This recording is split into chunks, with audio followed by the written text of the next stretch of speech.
Hi, my name is Eileen, and I'm 17 years old. Right now, my life has turned to hell. I'm having an unspoken war with my stepmother, who seems to want to get rid of me. Before, it was just my dad and I. My mom died when I was 10 years old. She just went to bed and didn't wake up. Turns out it was a blood clot that had burst. My dad wasn't ready to lose my mom.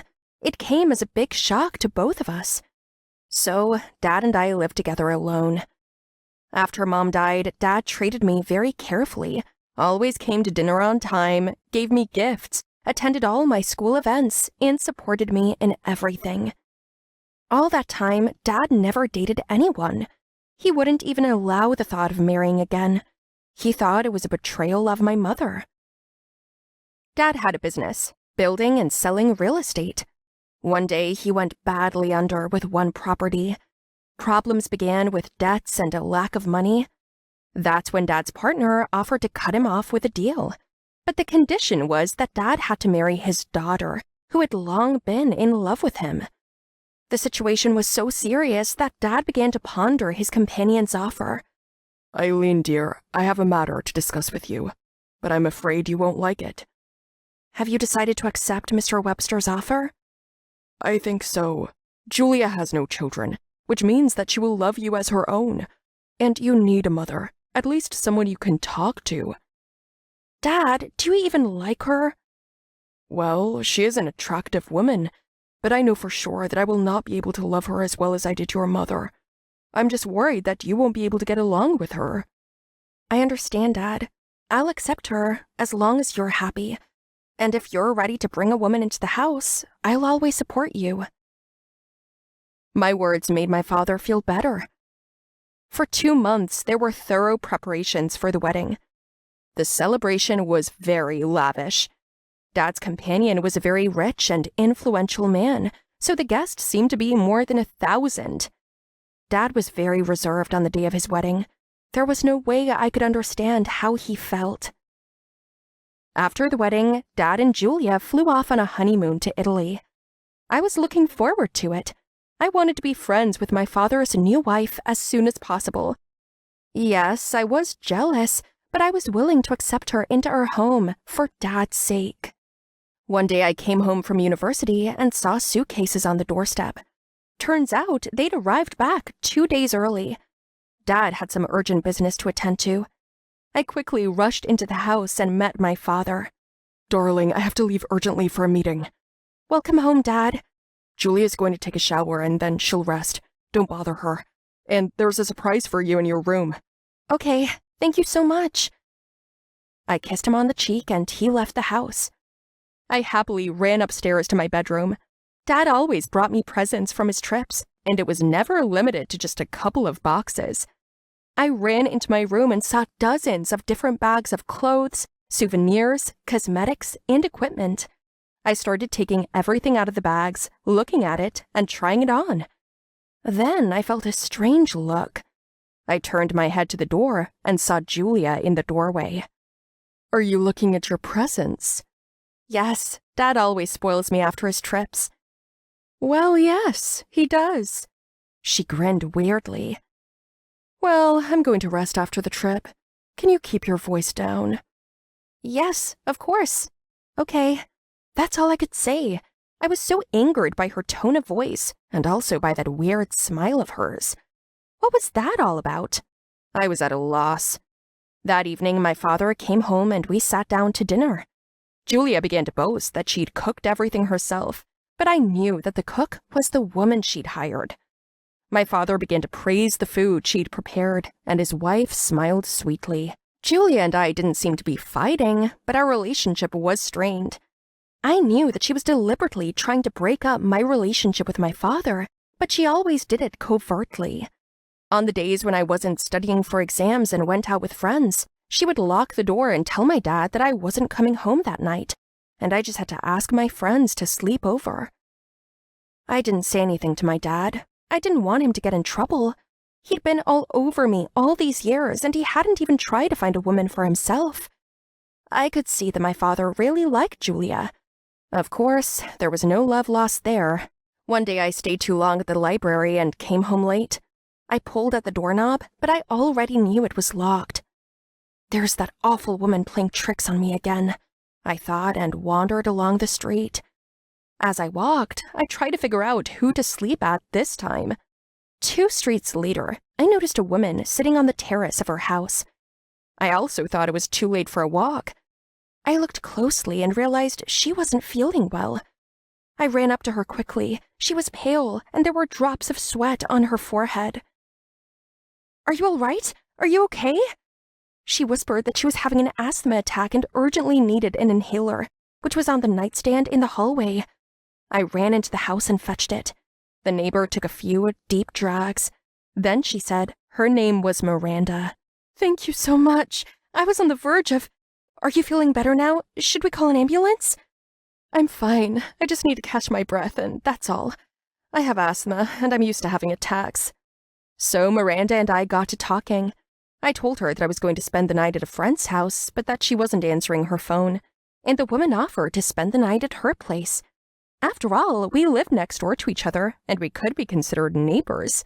In the kitchen, over a cup of coffee, I told Miranda about the difficult situation in my family. She told me about her son and how her husband had been dead for 10 years. We became friends, and I became a frequent visitor at Miranda's.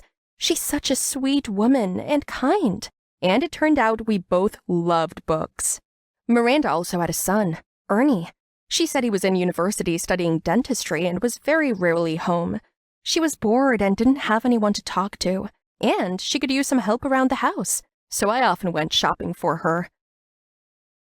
One day, Miranda asked me to buy milk and bread on the way home, so I did. It was half dark in the house. I went in and called out to Miranda, but it was quiet. I went into the kitchen, and suddenly, I heard some sounds upstairs. I decided to go upstairs to the bedroom to see if she was there. Suddenly, I found myself bumping into a man's bare chest. My squeal must have deafened half the street. There was no way I was expecting to see a man in my neighbor's house. He grabbed me abruptly and put his hand over my mouth. I started to pull away and elbowed him in the eye. He was like, "What the hell? Who are you? A thief? I'm gonna call the police." "Who the hell are you? What are you doing in Miranda's house? And you're half naked." "Oh, I get it. You're Eileen, her new friend." He laughed and removed the hand he'd been using to cover his injured eye. And then I recognized him as Ernie. I'd only seen him in pictures before. Turns out he was visiting his mother for his vacation. Miranda caught us drinking tea and milk in the kitchen. Naturally, Ernie had already put his shirt on.